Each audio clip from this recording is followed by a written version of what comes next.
Candida can be a very difficult organism to eradicate once it's taken root and really overgrown in the gut. And it's definitely possible to do so, but I've just found that it is a little bit more difficult than some other infections or overgrowths that I might see. Welcome to Resolve IBS and IBD Naturally. I'm Courtney Cowie, a nutrition therapy and functional diagnostic nutrition practitioner. If you are struggling with the symptoms of IBS or IBD and want to get to the root cause of your symptoms so you can take back your health through a whole person approach, this podcast is for you. Just a disclaimer that the information I'm presenting in this podcast is for educational purposes only and should not be taken as medical advice. You should always consult a qualified practitioner before making any changes to your health or medical regimen. That being said, let's get on with the show. So the topic of today's post is why, if you have mold toxicity, you probably have candida too, and vice versa.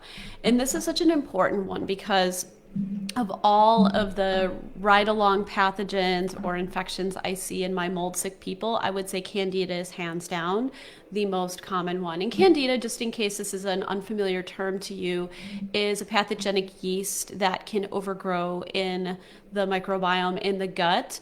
I shouldn't actually call it a pathogenic yeast because on some level, all guts have candida. It does have normal physiological function, and there are some helpful functions it can perform. Even when it overgrows, it's sometimes doing that to, for example, say buffer heavy metal toxicity in the body.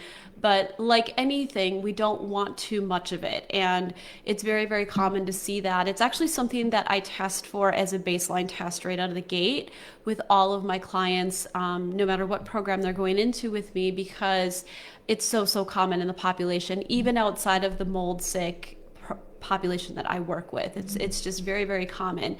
And part of the reason why it's so common, I think, are twofold. Number one, most people have grown up and have had multiple rounds of antibiotics from childhood on. Every time we have antibiotics introduced into the system, it's killing off the body's own natural, beneficial gut flora, good bacterial species.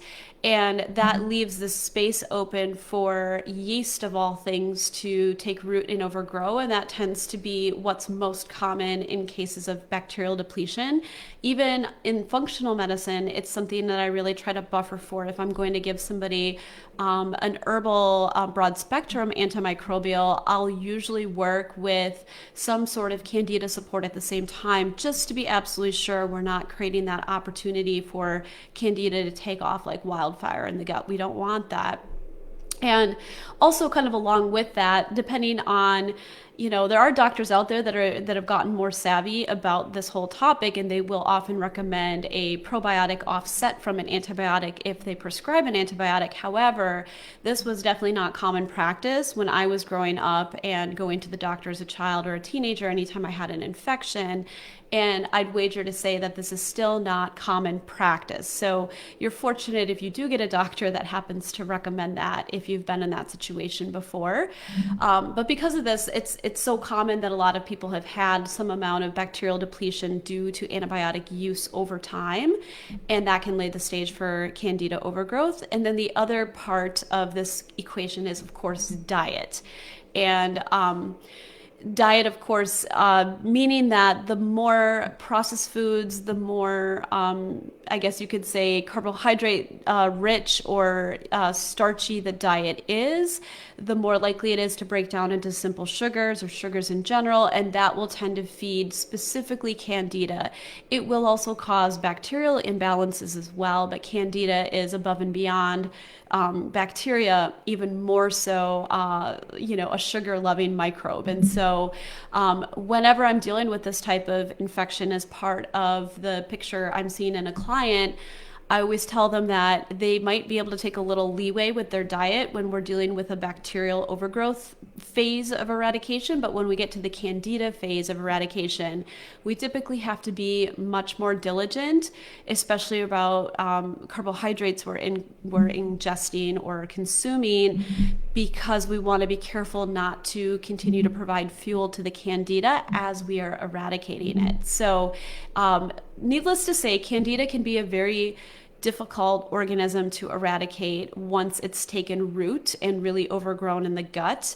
And it's definitely possible to do so, but I've just found that it is a little bit more difficult than some other infections or overgrowths that I might see. Thank you so much for listening to this podcast episode.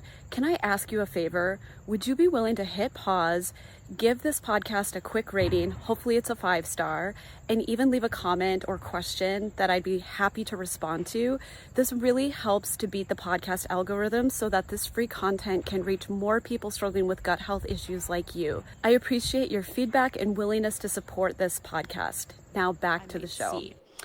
So let's talk about the mold candida relationship and why the two go hand in hand. So I sort of spoke about just candida being so common with antibiotic overuse. And so let's kind of touch on that piece first. And so what's actually been found to be true as well, and we've spoken about all these predisposing factors to mold toxicity, including genetics, there is this reality that regardless of genetics of a person, the more antibiotic use and imbalance and disruption the gut has, unfortunately, the more prone a person is also going to be to becoming mold sick. So there's a certain amount of protective factor that our guts offer when we have good biodiversity, when we don't have leaky gut, when the microbiome is really sound and healthy, genetics or no genetics, right? Like there's a good amount of protective factor in that piece alone.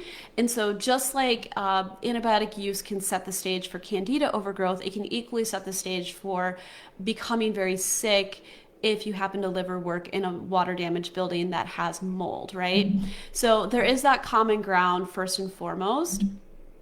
The other thing that, again, some people might not realize about mold and candida is that they're actually in the same kind of microorganism family of the fungi, right? Like the fungus group of pathogens. And so because of that, it's often that these types of very similar pathogens will often inherently be able to sort of support one another and, in a sense, go for the same types of environments, or you could say in a sense they're equally going to thrive in a similar situation. So if you've got a microbiome that's depleted and the entire environment of the host, the person affected, is conducive to mold, it's likely also conducive to candida, simply because there's similar enough organisms that where one will thrive, it's very common that the other will thrive as well.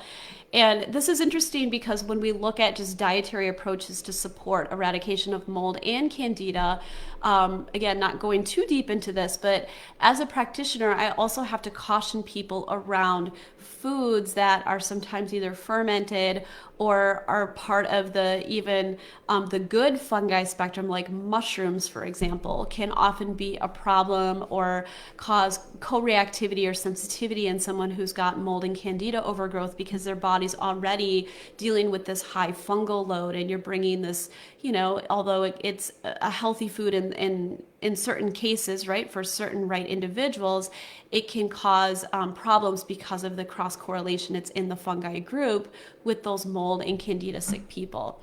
So I just wanted to mention that. The other thing I wanted to say too is that, again, kind of going back to what I was speaking about last week with Lyme disease and mold toxicity and how those two things go hand in hand. When we look at the gut, in general, mold is an immune suppressor. So, you know, once a person's gotten mold sick and they've been exposed to mold, it's going to set the stage for any and every potential co-infection to happen, whether it's in the gut or it's something like Lyme disease. But what often we suspect happens in functional medicine is that candida generally is pretty well held in check as long as the gut is pretty balanced. And so, not that there's a way to prove this hard and fast, but the idea is that the more pathogens or problematic things that come into the body, whether that's mold or parasites or bacterial overgrowth, right?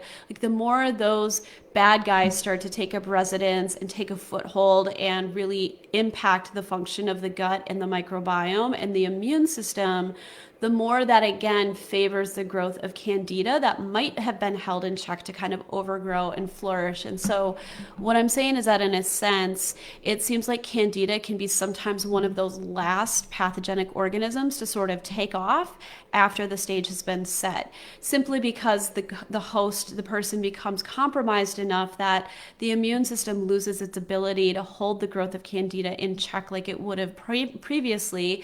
And so this can start to obviously flourish out of control, and we can get a lot of yeast overgrowth. And so because mold is such a strong immunosuppressive pathogen, that alone can really favor the overgrowth of candida as well as other things. But in this case, we're kind of talking about just mold and candida and that relationship. So I wanted just to explain that that sort of, I guess you could say, that process of how the gut becomes increasingly imbalanced when first one thing happens and then the next and then the next and then the next, and then sometimes candida is the last one to kind of really come in and create issues. And so it's not always that you see four things and then candida. It could simply be mold and some bacterial overgrowth in candida, but sometimes you're seeing a picture of multiple pathogens and microorganisms that are problematic on a stool test.